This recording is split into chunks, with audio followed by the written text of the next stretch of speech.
Welcome, brave souls, to the chilling depths of horror in detail, the realm where the shadows whisper ancient secrets and nightmares come to life.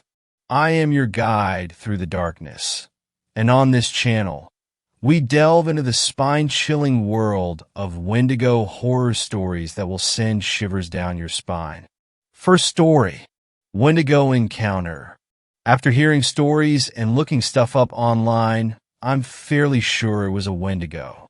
My son and girlfriend were attacked by something. We were camping up in the northernmost area of Washington. My girlfriend is incredibly superstitious, so she insisted we brought weapons. So I had my combat knife and a 12-gauge shotgun, and she brought a .22 rifle alongside a newly sharpened machete. Our son was just 3 years old at the time. She and I were set on edge from a park ranger, who seemed very tense and uneasy, who stopped us and instead of confiscating our weapons told us to be careful and stay safe, then sent us along our way to the camp. When we got there, we were informed that several visitors had spoken about some unnatural noises and a pale creature that would mimic voices and sounds of people who weren't talking or seeming to be distracted. I laughed and put the idea out of my mind, thinking to myself there's no way. They're fucking with us. But I knew better. So we then reached the area we were going to set up camp. We immediately got a fire ready to light and set up our tent and bags. I fed my son as my girlfriend ate a snack. We decided to get a lay of the area, so me and my girlfriend hiked around for about an hour or so. I had one of those baby-carrying backpacks, and my son started to get real heavy. Everything seemed normal until I saw something down the almost path we were on. We walked closer to investigate and saw drag marks. It looked as if someone had killed a buck. There was a whole outline in the dirt with a small dried pool of blood, as if someone grabbed it from the antlers and pulled. That wouldn't be possible for any man to do. The buck, or whatever it was, would have been way too big for that. Shaken, we rushed back to base camp and restarted the fire and hurried back into our tent. Too afraid to leave since it was dusk, by now we stayed inside the tent, and my girlfriend put our son to bed. Eventually, probably from the exhaustion of fright, we fell asleep. What must have been hours later, I awoke to a faint rasping sound that sounded like a child crying. I gazed outside in confusion and saw the outline of a creature that seemed to be a buck standing over something. It seemed to be about 20 feet away, but at a closer glance had unnaturally long limbs for a buck and was eerily tall. In sudden fear, I unloaded 2 shots into the creature and heard a loud blood-curdling sea. Our white-and-my girlfriend awoke screaming to the shots I had fired as I tried to explain what I had heard. To my surprise, the animal hadn't moved an inch. Then I noticed the stains on the side of the animal. It looked like blood was running down the edge, and lots of it. It stared at me deep into my eyes as I became petrified with fear. A sinister feeling of dread fell over me, as if it knew I couldn't move. I thought to myself, what if it starts to bolt towards us? Just then, this tall, decrepit demonic thing seemed to whisper something. I couldn't exactly tell what it was saying, but it seemed to have said, "I need more. Children." My girlfriend screamed, asking where our son was. We blacked out.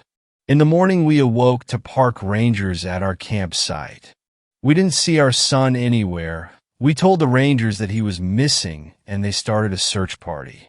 I explained what had happened, and strangely, they seemed to believe it. The one who seemed to be older by at least a decade pulled along the one we met earlier and whispered in his ear. I only heard a single line, and I'm not even sure if what I heard was correct. It sounded like he said, "It's getting bolder." They didn't seem to want us by ourselves, so they waited with us while they continued the search. We stayed in a log cabin for 3 days with a forest ranger, when suddenly some rangers came into the cabin saying they couldn't find our son. My girlfriend starts to sob. I started to hate myself thinking that I could have done something if I wasn't frozen in fear. We rushed outside only to find some injured and frightened police officials. The rangers wouldn't tell us anything of what happened or what they saw, or why the cops were scared shitless. All we know is that we don't have a son anymore. God help whoever goes into that forest next, and please, please don't bring your kids with you. Second story. What we saw in the woods. Why the hell would y'all even want to go out there? My grandmother would say in that thick Texan drawl before spitting a wad of dip into her snuff mug. She was like a firecracker, always startling you with a pop, even though you were the one who lit the match. My grandpa Joe, a towering man with calloused mitts for hands, would grunt in assent and flip to the next page of his morning paper. I miss them. My brother Jesse and I are cleaning out their house after my grandmother passed, reminiscing on the mostly fond memories we shared. We were raised here, taken by our mother in the dead of night to flee the terrors of my drunken father. My father wouldn't find us in the vast countryside of Texas, and if he did stumble upon the needle in the haystack, he would have to answer to Big Joe, who preferred to settle disputes with his fists. My mom made the right call. Dad was never able to find us. Too many tiny towns like the one we escaped to. But if there's anything I've learned, the most evil things can happen in the smallest places. My grandparents left us the house, reopening a chapter in our lives that we desperately wanted to keep closed. I put it on the market and received a quick and generous offer, but only for the land. The house would be demolished, and our memories would be buried under wood and rubble. I think we'd prefer it that way. Behind the house is the vast East Texas forest, but our neck of the woods is a little different. Most folks from other towns use their woods. They hike, fish, or even camp in the beautiful landscape that only a higher power could have created. We don't go in ours. There's a small trail where you can let your kids play, but soon it ends abruptly, and you're staring at a long metal chain with a rusty sign, which firmly reads, "Keep out." No one really knows why the section of the forest is closed off. If you ask the city official, they'd say it's because the area is privately owned by a real estate developer, though no one can remember the company's name. There were rumors that several people went missing over the last 40 years because there are no trail markings maintained paths, and that's why we're not allowed to explore. There were also whispers that a commune of Pentecostals resided deeper into the forest, and that they valued privacy and the Second Amendment. The story is that the original church in town splintered back in the 1920s, and the other half set up their own community. Now, this was actually true and documented by parishioners of that time, but there's no evidence that the different factions retreated into the woods. It didn't stop rabble-rousers from claiming they had crossed the boundary and explored the other side. Stories were varied, but all came to the same conclusion. People were living in those woods. Some told stories of stumbling across makeshift shelters and tents surrounding a campfire.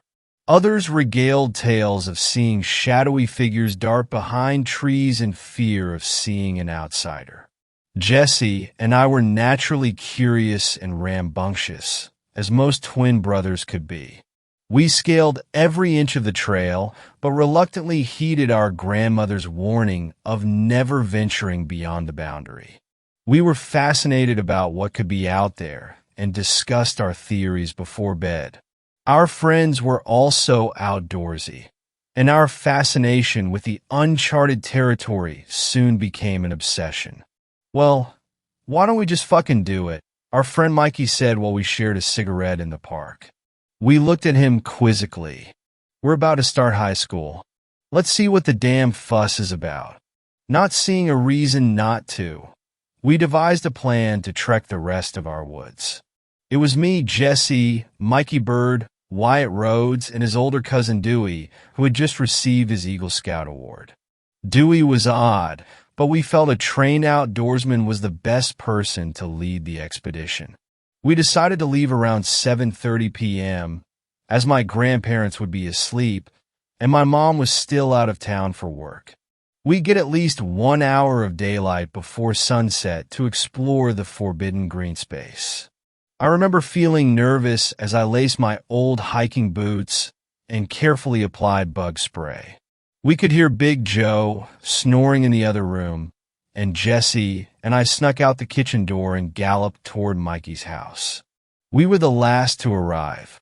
Dewey was messing with his compass in his full Eagle Scout uniform while Wyatt and Mikey pensively shared another cigarette.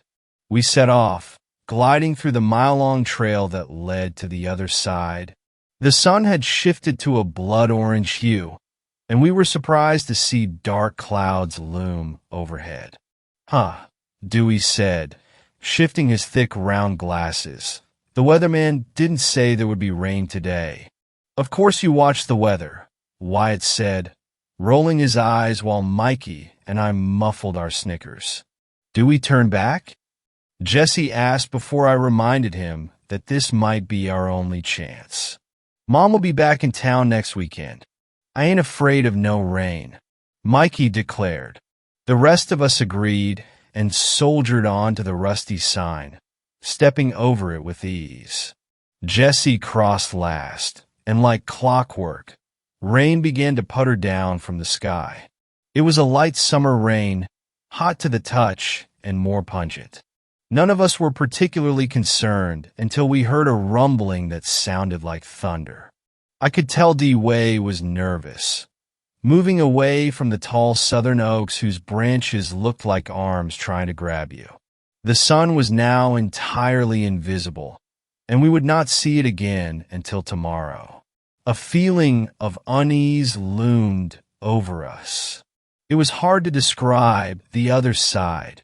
It looked exactly like any other part of the woods, but it felt odd.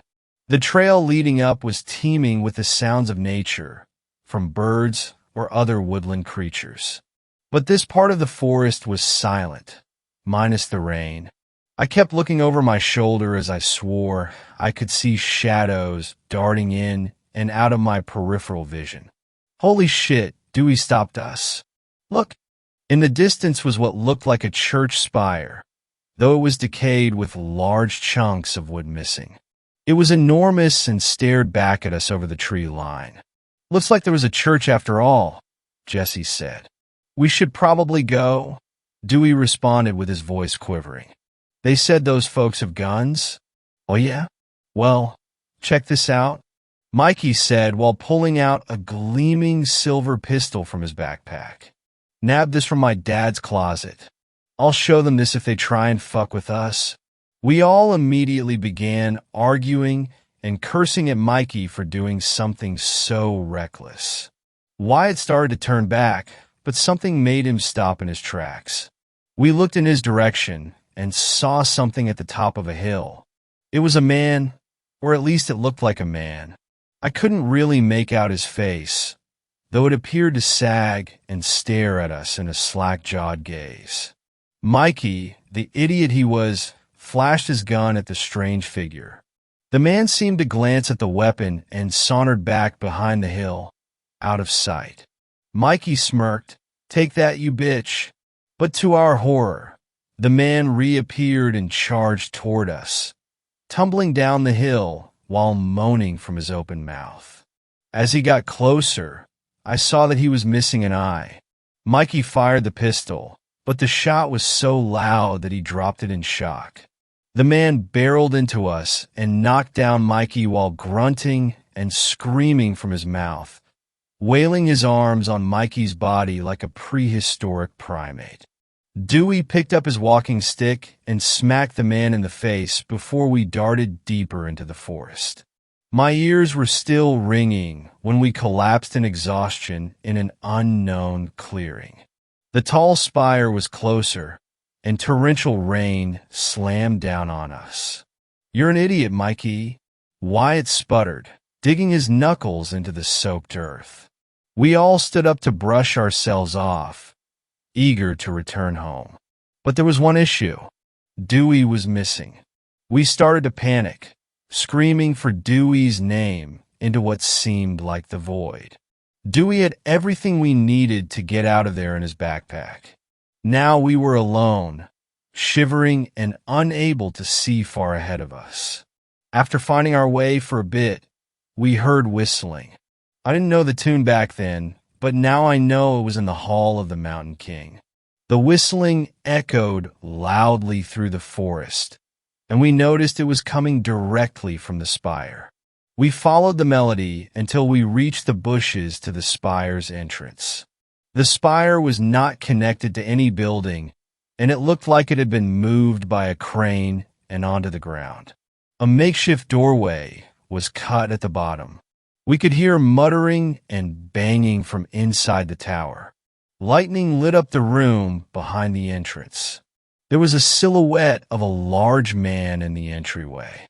His back was turned to us, but it became clear it wasn't the man who attacked us earlier. The man, whistling his tune, then walked around back with something slumped over his shoulder, revealing a tied-up Dewey with terror in his eyes. We crept toward the spire and tried to untie Dewey, but the knots were too thick, and Jesse and I quit the Scouts after 3rd grade. I remember the smell being terrible, like rotten eggs and spoiled meat. Mikey found a table saw nearby and began furiously cutting the ropes until we freed Dewey.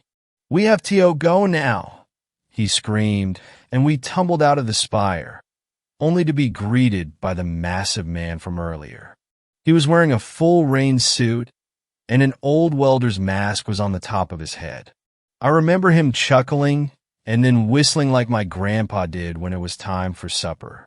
The floodlight from the top of the entrance lit up. I looked around and saw various heads pop out from under the bushes, each with their faces contorted in either rage or horror. There must have been a dozen figures, but I'm not sure I would call them human. The beasts leapt toward us, and Jesse helped me to my feet as we barreled through the trees. The sound of screaming and agonizing groans followed us, and I was too scared to even look back but heard the shuffling of legs chasing after me. We kept running until Dewey tripped over the chain boundary. The rest of us toppled over him, with wet mud painting our faces. I whipped around and saw the reflections of a dozen eyes before they turned around and went back into the forest. We stayed on the ground for at least an hour, hyperventilating and cussing. I sat up when my heart rate finally slowed down and asked just what the hell had happened. Dewey, still exhausted, sputtered out what he saw. After hitting the man with his walking stick, an unknown figure grabbed Dewey, who put a funny-smelling cloth over his face, and he went unconscious. When he came to, he was tied to a metal pole and was staring at a wooden table with what looked like a mannequin lying on it. But Dewey soon realized it was a body. The figure returned and began muttering a language Dewey didn't understand. A flash of lightning hit the top of the spire and traveled down a wire to the table, causing the body to jolt and convulse before going silent. The man shook his head and left, and we came in to untie Dewey. We said nothing. Jesse and I didn't leave the house for almost a week until our mother returned for her work trip. We then uneventfully began the school year, never venturing to the other side, except for Dewey. Dewey graduated from high school that year near the top of his class. I expected him to end up at Texas A&M or UT Austin, but instead he disappeared. Some folks claimed to see him at local dives, chatting with itinerant strangers, or spending most of his time on the trails. While smoking a joint by myself on the trail one night, I thought I saw Dewey slip behind the rusted chain and cross into the forest. Curious as to what he was up to, I followed him. I kept my distance, but Dewey walked forward purposefully, not bothering to even look down at his shoe. Even though I was a little stoned, it didn't take long to realize where he was headed. The spire soon came into view, and Dewey slipped behind some bushes. I knelt down to look and saw him dragging trash bags into the tower's entrance. Following him was the gargantuan man with the welder's mask we saw last summer. I ran as fast as I could back home. In the morning, my grandparents found several dead birds neatly aligned on their porch. They blamed our cat, Archie, but it felt like a warning to me. I was never going back to those woods ever again. Until last night, while blowing off some steam with Jesse, we ran into our old pal Wyatt. After shooting the breeze, I asked if Wyatt had heard from Cousin Dewey. Wyatt grimaced and shook his head. Turned into a recluse after y'all left for college. Did some time in county lockup for trespassing at the local cemetery around 10 years ago. Haven't seen him since. Jesse smirked. He always was an oddball, wasn't he? Wonder what he's up to now. I had a feeling. That night, I couldn't sleep, tossing and turning, until I had a horrifying realization. Our grandmother was laid to rest in that cemetery. The ground was probably still fresh under her headstone. I flew back to my grandparents' house from our motel in my truck. I tore into the old shed and took the carbine Grandpa Joe kept from his time in Vietnam. I ensured it was clean and set off on the trail, soon reaching the rusted chain boundary. I crossed the other side, feeling like I was stepping into a new dimension. The forest went silent, seeming untouched from when we were children. I carefully made my way toward the spire, gripping my grandfather's gun until my knuckles turned white. I think I hear faint whistling in the distance. I know I am being watched. I know I am being followed. Third story. Whistler or Wendigo in Georgia. It's been almost 2 years, and I still can't get it out of my head. That whistle. Growing up in the mountains of North Georgia, camping and hiking were things me and my brother did so often it was second nature. So anytime Ryan and I had a break from school, we would head straight for the woods. We packed our gear, let our parents know where we were going, and that was that, no questions asked. We decided to camp about midways through Jack's River Trail in the Cohutta Wilderness, and it's a trail we knew fairly well, as we had used to a few times before to practice long hikes. We arrived at the trailhead around lunchtime, parked the car, got our gear out, and headed into the woods. We passed a few hikers as moved along, and asked them how the trail looked, and the answer was always the same, wet. Jack's River Trail probably crossed the river 50 times as it went along its 17-mile-plus journey, and with the colder temperatures of late fall settling in, it was harder for the trail to stay dry. We moved deeper into the trail and started to look for a place to make camp. This is where Ryan and I made our first mistake. You see, Ryan and I have this rule. We don't camp near people if at all possible. Call us paranoid, but the last thing we want is for someone to drag us out of our tents and into the woods never to be seen again. So we always camped a pretty decent ways off of the trail and in the area that wasn't popular with overnight camping. Roughly 2.5 hours or so, we found what we thought was the perfect place to set up for the 2 nights that we would be out. We came up to Horseshoe Bend and ventured about half a mile off the trail into a clearing and set up. We built a teepee fire lay for that night and pitched our tents on either side. After setting up and unloading, we decided to walk back to the trail and go exploring around some of many swimming holes Jack's River had to offer. This was during Thanksgiving break, and I remember being surprised at how few people were on the trail. Maybe it was the weather or the fact that this was early in the week, but there didn't seem to be anyone hiking, much less staying the night. Around 5 o'clock, Ryan and I headed back to camp to start our fire, make dinner, and settle in for the night. As soon as the sun began to set, the cold rushed in. We added more wood to the fire, sat close, and just enjoyed conversation. Ryan was 2 years behind me in school. I was a senior and he was a sophomore, but growing up we had always been close. We always hung out in the same groups, played the same sports, had the same hobbies, etc. Around 9, we were settled comfortably around the fire. I had just texted our mom to let her know we were safe and getting ready for bed, and I remember we were talking about dreading going to our grandparents' house for Thanksgiving and having the same awkward conversations we had each year with family we only saw on holidays when things started to get strange. We were no stranger to sounds in the woods, and these woods were full of animals, from deer to black bears, and even the random wild boar. If you are in the woods enough, you learn to distinguish certain sounds, and what we were hearing I can only chalk up to as odd. What Ryan and I heard was what sounded like someone sneaking around slowly just out of eyesight. With an animal walking on four legs, you hear a tighter group of steps, but what we were hearing sound very distinct to what a human sounds like when walking slowly or trying to move without making much sound. I remember we both pulled out our flashlights and shone it in the direction we felt the sounds were coming from, but that is what was so weird. Whenever we would fix our lights on a spot, we thought the sound were coming from the location of the sound would suddenly change. It was as if there were multiple people walking around us. That's when the whistling started. At first I thought it was the wind, and I remember thinking maybe the wind is just throwing leaves around, and what we are hearing is nothing but the wilderness around us. Ryan looked at me and asked if I was hearing that. I didn't answer and was trying to focus hard on each individual sound. 2 consecutive notes with roughly a 3 to 4 second gap, and then 2 more consecutive notes. Over and over again. Ryan kept asking if I heard that, and I put my finger to my lips trying to keep him from talking. The fear I felt was incredible.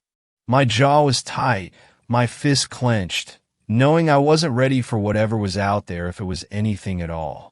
The whistling continued for what felt like forever, but thinking it through was maybe 5 minutes when Ryan finally yelled out into the darkness. "Hey! Quiet!" The whistling stopped. The crunching of the wood stopped. Nothing. I was pissed. I looked at Ryan with a "what the hell" look, and he shrugged his shoulders. "I had to do something," he said. I shook my head. We sat there in silence for a few minutes when the woods erupted with noise. Something or someone was running in a circle around our campsite. The whistling came back. 2 consecutive notes with the same 3 to 4 second gap, and then 2 more consecutive notes. How could someone whistle this loudly without cracking while also running? I was done. I stood up, shining my flashlight in all directions, trying to catch a glimpse of whatever was screwing with us. Nothing. It felt close enough to touch, but we never saw a thing. That's when the movement stopped, but the whistling was still constant. It was so loud, inhumanly loud, that I looked at Ryan and told him to call the police.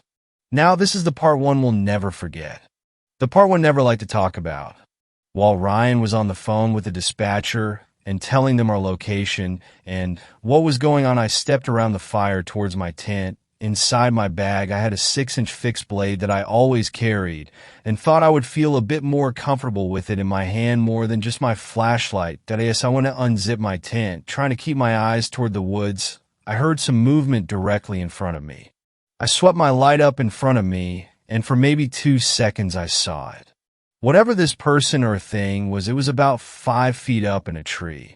Everything about it was long. Its arms, legs, neck, fingers, everything. And it was fast. As soon as the light hit, it launched backwards off of the tree. I heard it land, but it either jumped an impossible distance or landed in a thicket because I heard it but never saw. I don't think I have ever yelled so loud. I ran back to where Ryan was and sat down. He kept asking me what I saw, but I couldn't answer. I just kept thinking about what I saw. Maybe 10 minutes later, we saw a couple of flashlight beams coming through the woods, and about 3 guys came into view asking if everything was okay. I settled a bit and started asking them if they had seen or heard anything. All they said was they heard a lot of movement, and then heard my scream, and that's when they headed in our direction. I tried to explain what had happened without sounding crazy, but it didn't seem to work. Point one of the guys walked around a bit and came back and said he didn't see anything. Ryan told them that we called the police, and roughly 30 minutes later, a park ranger showed up. Ryan and I tried explaining everything to him, but he just chalked it up to either a curious animal or some campers trying to mess with us. Either way, Ryan and I decided we weren't staying the night. We packed our stuff up and walked out of the woods with the ranger. He took our statement and we got in our car and drove home. Ryan and I don't talk about what happened that night, but neither of us have been back to Jack's River Trail, and will probably never go back. Fourth story. The White Thing in the Woods. The following happened in a nearby woods when I was in 7th or 8th grade, late 1980s, and to this day, I have no idea what it was or why it happened. I'll preface this story by saying that, although I was fairly young when it took place, I had literally grown up in the middle of a forest and spent just about every free moment out among the trees. I never had any fear of nature, and by the time I was in middle school, I was already a pretty competent hunter and tracker and could identify just about any animal by its tracks, sounds, and/or scat. I'd had close-up encounters with groundhogs, raccoons, deer, and even coyotes and great horned owls, which is why whatever my friend and I encountered that day confuses me. I was at my friend R's, also a burgeoning outdoorsman, house one afternoon, and we decided to walk to a small woods maybe a quarter mile from his house just to check it out. I think it must have been late fall or early spring because the trees were bare, the ground was muddy, and it was chilly outside around 40-50 F. We weren't looking for anything, it was just something to do. So we walk over, enter the woods, and just start walking around, talking, and looking at the trees and the occasional bits of trash people had left behind. Eventually, we wander apart from each other by maybe 30 yards. There's not much overgrowth, so we can still see each other. It was about this time that I started getting that being watched feeling. A second later, out of the corner of my eye, I catch a glimpse of a white flash 4 or 5 feet off the ground. It seemed to come from or dodge behind one of the trees. It wasn't light exactly, but more like a very white object of undefinable shape and size.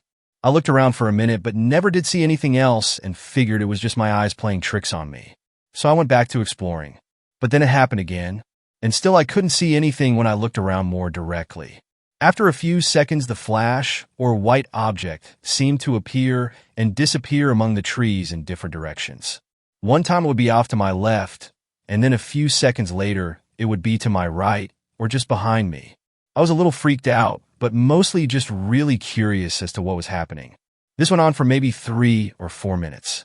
Right about then, I noticed that it was standing next to me, looking pale and shaken up. "I think we should go back now," he said. I have to admit, I was a little disappointed, but I had never seen him look or act quite that way before. Usually, the kid wasn't afraid of anything and was a little bit of a troublemaker. So we trudged out of the woods and back onto the little gravel road that ran to it and headed back toward his house. I didn't say anything the whole way back. When we finally got back to his house, we went to get a snack, and as we were standing in the kitchen, I just briefly asked him, "So, out there, did you see some kind of white thing?" Because I kept, almost immediately, he cut me off. "Yeah, I don't want to talk about it." Again, it was a response that was very out of character for my normally tough-talking friend. A couple years later, I, and another friend would be on a late-night walk, get mistaken for burglars, and have a gun pulled on us. Even after being threatened with a firearm, he was never this quiet or freaked out. So I dropped it. I still see her occasionally, but we've never talked about that day again. And in decades of rambling around every sort of woods that I can find, I've never encountered anything like that again either. Nothing has ever felt or looked like that. Not birds, bears, mountain lions, or anything else. Fifth story. My son brought something home from the woods. My husband and I always wanted our son to be adventurous. We wanted to watch him grow up asking questions about everything, seeking out answers, and looking for adventure. It seems like whenever parents have a deep desire for how they want their children to be, their children instinctively know and go the complete opposite direction. As Sam grew up, he became very introverted and would actively ask when it was time for bed. He loved to sleep, and our doctor gave a lot of explanations. All the illnesses had been checked and crossed out before he said, "I think he just likes to get away from reality. He likes his dreams more than he enjoys life." This was at the age of 8. This actually depressed us as parents. What could be so wrong, so uninteresting about his life that he would come home and just sleep? The doctor recommended that we plan family activities that were geared towards him as a way to engage him in life. Give him something to be excited about after school, So, for our very first trip, we decided we would go on a hike. The mountains were about an hour away, and we considered this a mild introduction to our new family habit. When we told Sam where we were going, he was ecstatic. We knew then that hiking had been the right activity. On Saturday, we threw together some backpacks, lunch, water, and even a magnifying glass so Sam could inspect everything closely. He was so excited the entire way there. We were all thrilled. When we parked at the trailhead, Sam leapt out of the car and almost ran up the trail without us. I had to call him back so we could keep an eye on him.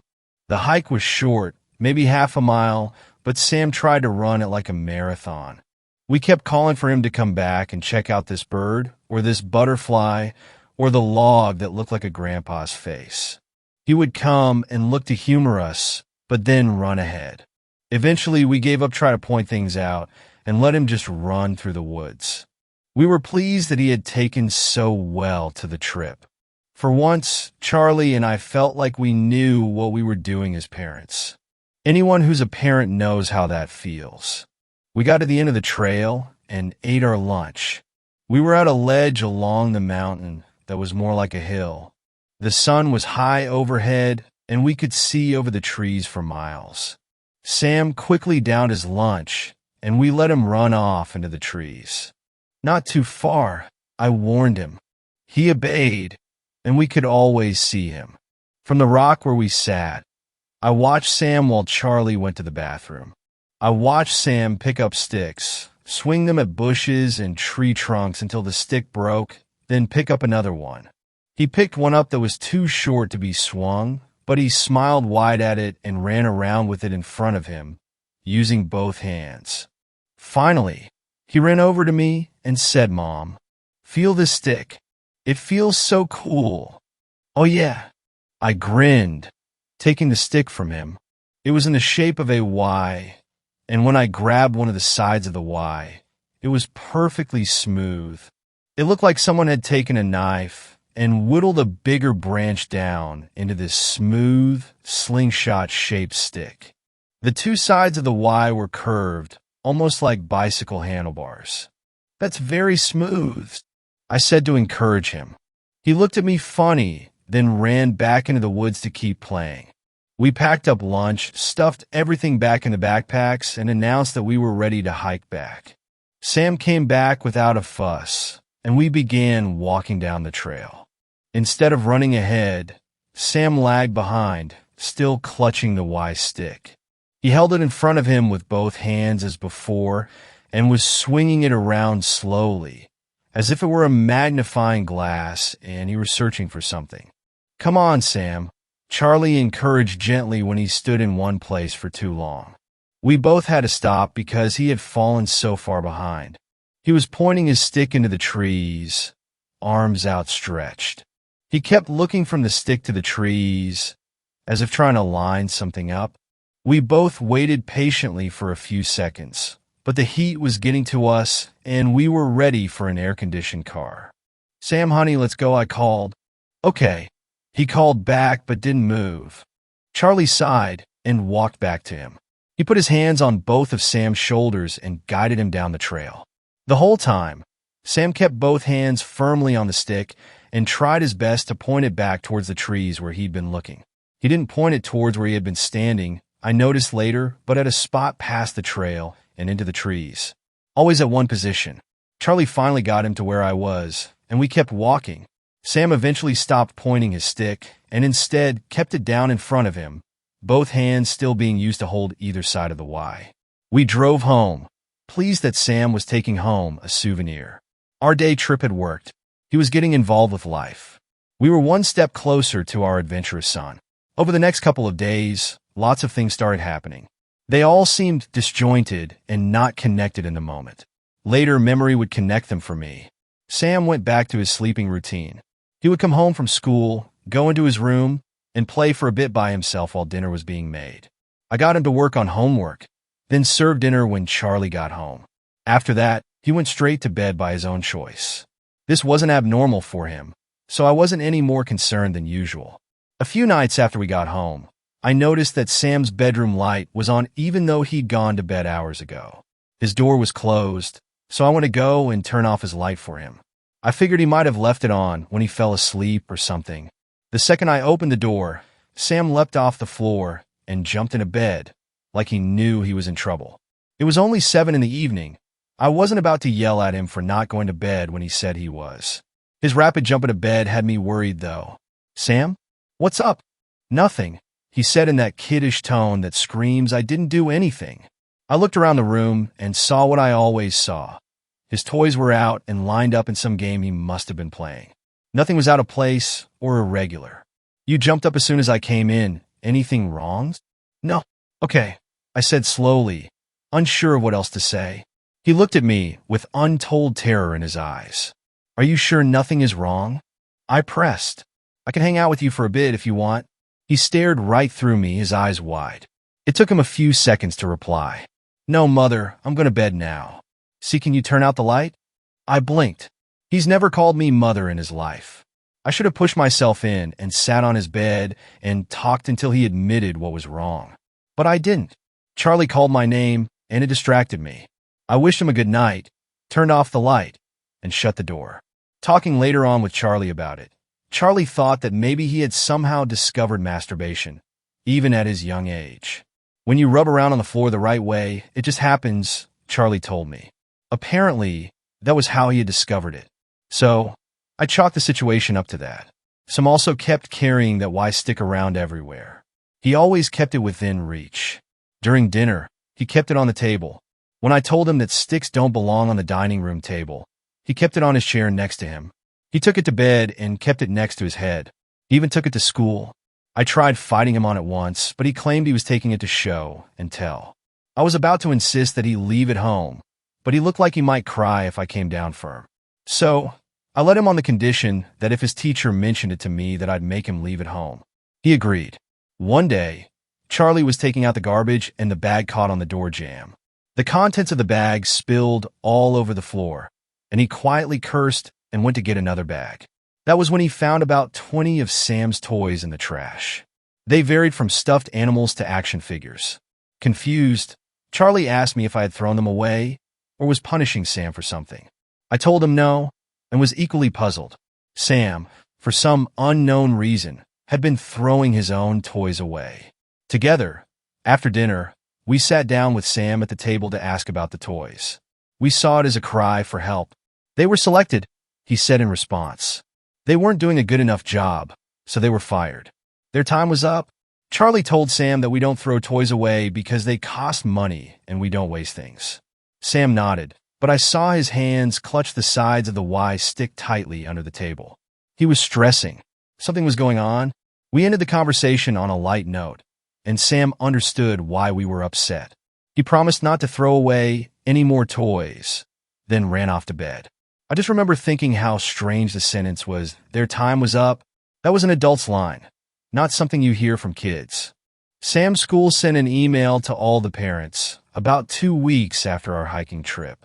The principal pleaded with parents to not let their children come to school if their child was sick, as there was a very serious flu going around the school. He even admitted that 5 teachers and 30 students had been sick over the last week alone. I showed it to Charlie, but he didn't find it as weird as I did. "Hand sanitizer breeds super bugs," he shrugged. "Just tell Sam to wash his hands more often." The final straw for me came a few nights later. It was a Wednesday night when I woke up for no reason. Charlie was snoring next to me, but in a lull between snores, I heard a whisper. Fear seized my throat, and I lifted my head off the pillow slowly to peer at the bedroom door. Someone moved in the dark, stumbling along. Someone small and short. Sam. Irritated, I got up and walked to the door. I saw Sam skip away, as if he were crossing a field of spiders and was desperate not to get any on his shoes. "Sam," I whispered, walking out after him. I turned the corner into the family room, but he wasn't there. I heard bare feet race across the kitchen floor, and that made me angry. The little shit was hiding from me. I walked through the family room and noticed that the clock on the wall was way louder than usual. Or maybe I was hypersensitive because I was exhausted. When I entered the kitchen, Sam was facing me. He stood next to the fridge, and the small LEDs on it lit up his expression. He was terrified, and his little Y stick was pointed right at me. "Sam," I hissed in annoyance. "It's late. Go back to bed." "I need water," he said, still looking at me with wide eyes. It was an obvious lie, but one not abnormal for kids caught up past their bedtime. "Okay, then get some water," I sighed. "Can you get it?" he asked, still clutching the stick and pointing in my way. He must have seen my mom look, because he re-emphasized, "Please." I walked forward, and that's when I noticed that he pointed the stick around me. He was pointing at something behind me. I whirled around really fast and stared into the empty darkness of the family room. The clock was still noticeably loud. It sounded like a person saying the actual words. Tick-tock, tick-tock. I looked around the room for a full 30 seconds. Nothing moved. "What are you doing up, Sam?" I asked, turning back to face him. He looked at me with real, true terror in his eyes. The stick was shaking in his hand. "Sam," I hissed, snapping a little bit. "It's not time yet," he stuttered, barely glancing at me. His gaze was transfixed beyond me. "I'm not ready yet." For half a second, I wondered if he was pretending to sleepwalk. Then I wondered if he actually was sleepwalking. Then my tiredness washed over me, and I got irritable again. "It's time for bed," I insisted, walking towards him. Still, he kept his eyes behind me, and the stick pointed into the family room.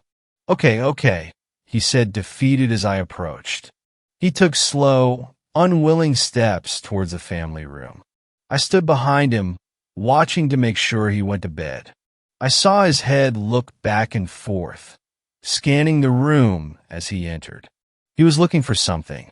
He looked back at me with uncertainty. Suddenly he screamed, "Emma, watch out!" I instinctively whirled around, hands up and ready to attack whatever was there. Nothing. Nothing but darkness and the far kitchen wall. I ground my teeth and glared down at him. He was still shaking, pointing his stick into the empty kitchen. I was beyond annoyed now. The stick had been out of control for weeks. "I think you need a break from this," I said, snatching the stick from his hand.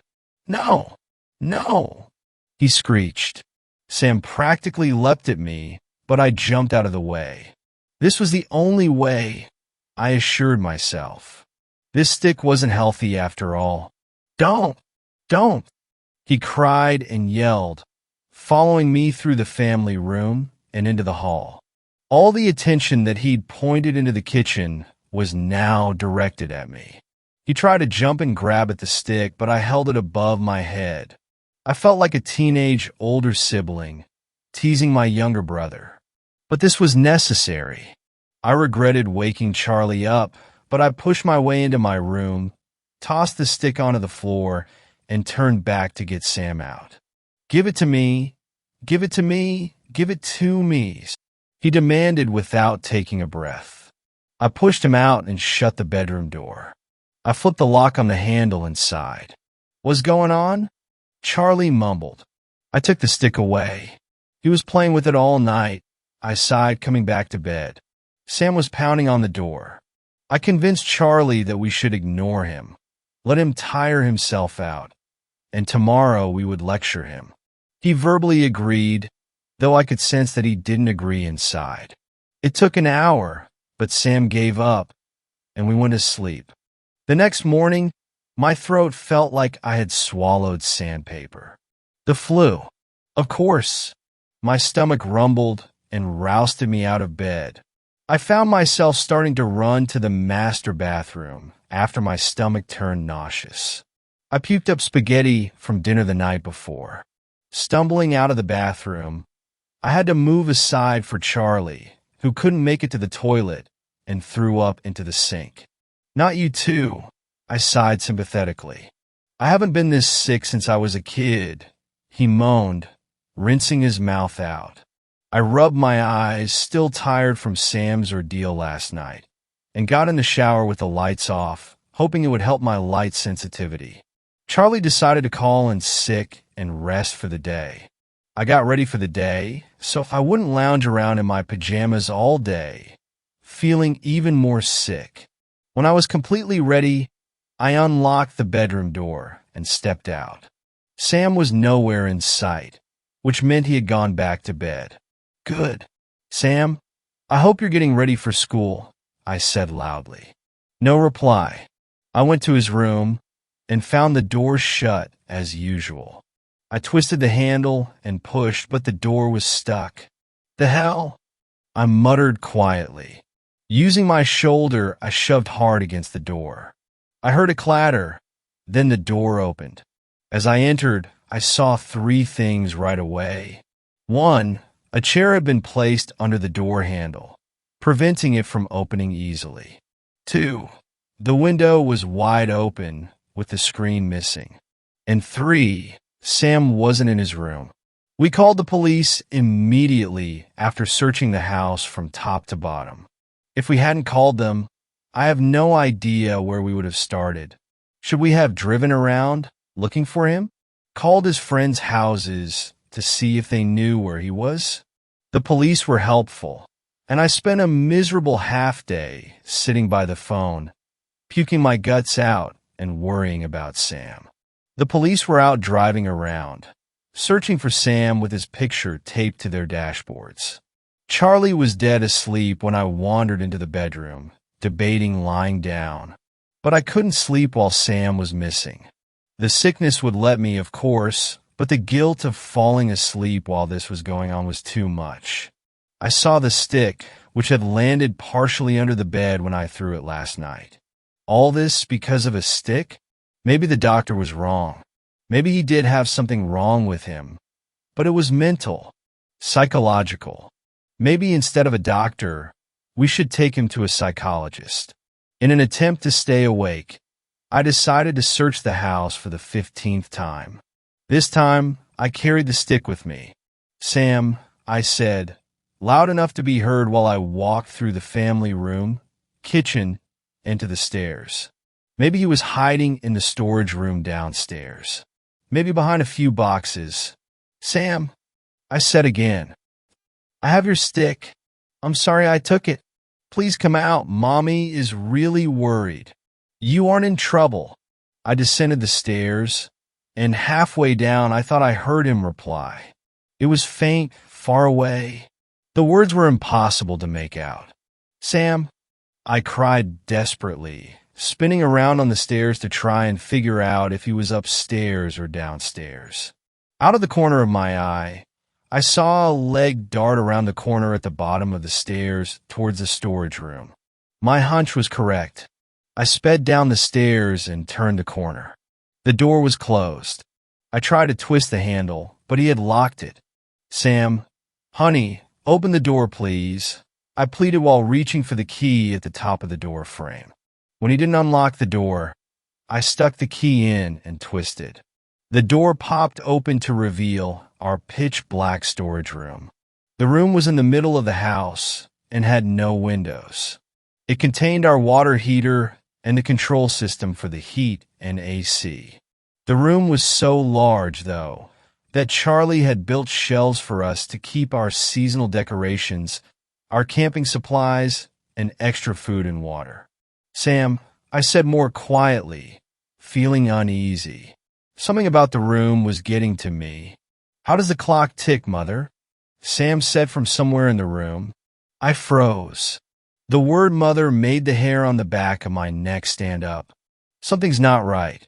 Something's not right. Sam, see, come on out now, I stuttered. Light spilled in from the doorway, but it didn't illuminate enough of the room for me to search. I slowly stepped toward the center of the room, where a string hung down from a single bulb in the ceiling. With one hand, I kept a hold of the stick. With the other, I reached out to search for the string. I couldn't see it, but I knew it was there somewhere. Suddenly, The door slammed shut, and at that exact instant, my hand brushed against hair. Long, greasy hair my shoulder height. Sam wasn't that tall. The hair was tangled and long. I yelped and jumped back, startled by the door and the hair simultaneously. Sam giggled. "Do you know how the clock ticks?" It came from my left, along the wall. The hair had been to my right. What else was in here with us? I was paralyzed. I couldn't see a damn thing. My phone was upstairs, so I couldn't use that as a flashlight. The ceiling light was somewhere in front of me, and the door was somewhere behind me. Every time I started to reach out, I remembered touching the greasy hair and recoiled. "Charlie!"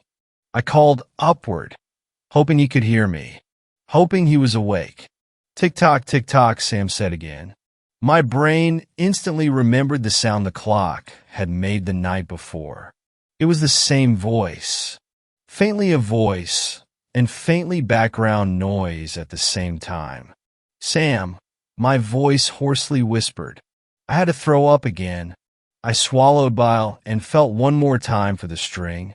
It brushed my hand, and I jumped back before realizing that I was feeling string, not greasy hair. Resolutely, I launched my hand out and grabbed at the string. It swung into my hand, and I yanked on it hard.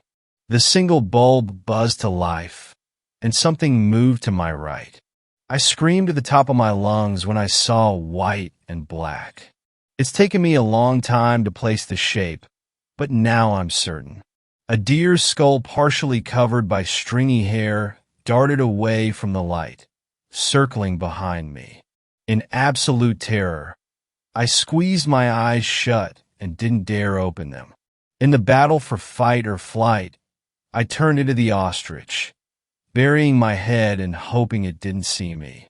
I started sobbing and wanted to run for the door, but I was too scared to open my eyes. "Mommy," Sam called from my left. I didn't respond. I was sobbing too hard. "Mommy, help, I'm stuck."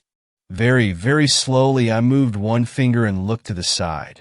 Sam was huddled up on the top shelf. I couldn't see his face, but I saw jeans and his favorite shirt. "See, come down and let's go," I whispered. "I can't, it's gonna get me," Sam whimpered. I tried hard not to sob again. "Come and get me, please," he begged. I fought through the terror and stepped toward the shelf, still covering my face and using a small gap in my fingers to navigate. When I reached the shelf, I closed my eyes and held my arms up. "Climb into my arms, Sam. I'll get you down and we'll go get your dad." My voice broke at the end. "I'm stuck. My shirt is caught," he cried. Okay, I said, trying to be brave for him. "Guide my hand to where it is, and I'll get you loose." He paused. "It's at the back of the shelf. You can't reach." I bit my lip to stop its trembling. With both eyes still closed, I placed my hands on the top shelf and my foot on the bottom shelf. The stick was placed on the shelf, so I could use both my hands. I hoisted myself up so I could reach and balance precariously. "Where is it, honey?" I asked, refusing to open my eyes. "Reach here," he said, and I could feel him rotate so I could reach over him. I did, and my hand ran straight into a mess of tangled, greasy hair. My eyes opened in shock. It stared back at me for only a millisecond. In that millisecond, it spoke, not with words, but in my head. "Do you know how the clock ticks? It is fed by death." The shelf under my feet collapsed, and as I fell, my hands pulled the shelf until it toppled over, coming down on top of me. I woke up in the hospital, much to Charlie and Sam's relief. It was a tumult of information and questions. They asked why I was down there, and instead of sounding insane, I said that I'd been searching for Sam again just in case. Sam had been found walking on the road in the general direction of the hiking spot. He wasn't very far, thankfully, and was unharmed. When Charlie practically yelled, asking why the hell he had left in the middle of the night alone, Sam said he needed to find another stick to stop the monsters. The police were, of course, recommending that he talk to a psychologist. They'd overheard the conversation. Charlie didn't wake up until the police were at our door with Sam in hand. That was about an hour after the shelf had collapsed on me. Sam and Charlie had gone looking for me in the house and found me under the collapsed shelving. The police had been right there, thankfully, and I was rushed off to the hospital. Some of my ribs were broken, and so was my left leg. The shelf that had collapsed on me had held our camping tent, the fake Christmas tree, and a few other half-empty boxes. I was lucky that it wasn't the food storage shelving. The door was locked when they got to it, and the key wasn't in the lock, so they had to break it down. The second Sam saw the scene, he apparently stood over me in a protective stance, looking all around. Charlie left to get the police before they left upstairs. A couple of days after I got released from the hospital, and after Charlie had recovered from a flu that knocked him off his feet, I got to talk to Sam. I asked him outright what had been going on. It took a few minutes of him denying that anything was wrong. I saw the monster. I admitted, which a parent really shouldn't do to their child. You did? He asked incredulously. I nodded. You and Dad never saw them before. When did you see them? Them? I asked nervously. Sam told me what had been happening for the last few weeks. He had stumbled upon the stick by literally tripping over it. It had spoken to him, and he took it to play with it. Whenever he had the stick, he could see the monsters. They were scary, but they stayed away when I pointed the stick at them, he said. A few of them had followed us home, walking alongside us on the trail. They came into the house at night and snuck around. They came into Sam's room, our room, everywhere. They told me that someone had to die. They told me that you had to die. So, he offered the monsters toy sacrifices to satiate their hunger. But they were unsatisfied.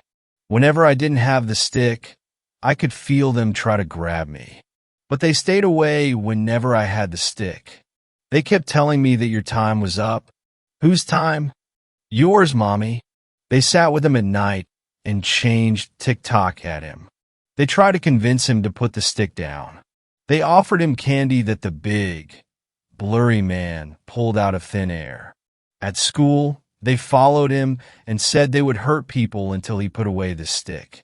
5 teachers and 30 students got the flu while they threatened that. He held onto the stick as often as he could and patrolled the house at night to keep them out of my room. That was until I took the stick. Apparently, he had grabbed the stick from a skeleton in the woods. It looked like an animal skeleton.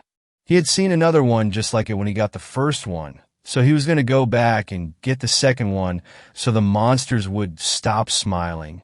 One had followed him on the streets, he said, but now they were all gone.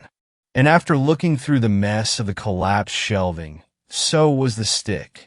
Sam told his psychologist about our conversation. His psychologist told me very angrily that I should not have admitted anything like that because it fed into his delusions.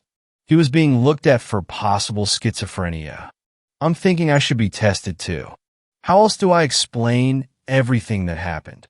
One detail stands out that I can't explain. I had unlocked the door to the storage room and left the key in the handle. So why was the key found dangling from the light bulb string? Thanks a lot for watching the video till the end. Subscribe to our channel Horror in Detail. Drop your opinions/suggestions in the comment section and like the video as it helps with the YouTube algorithm.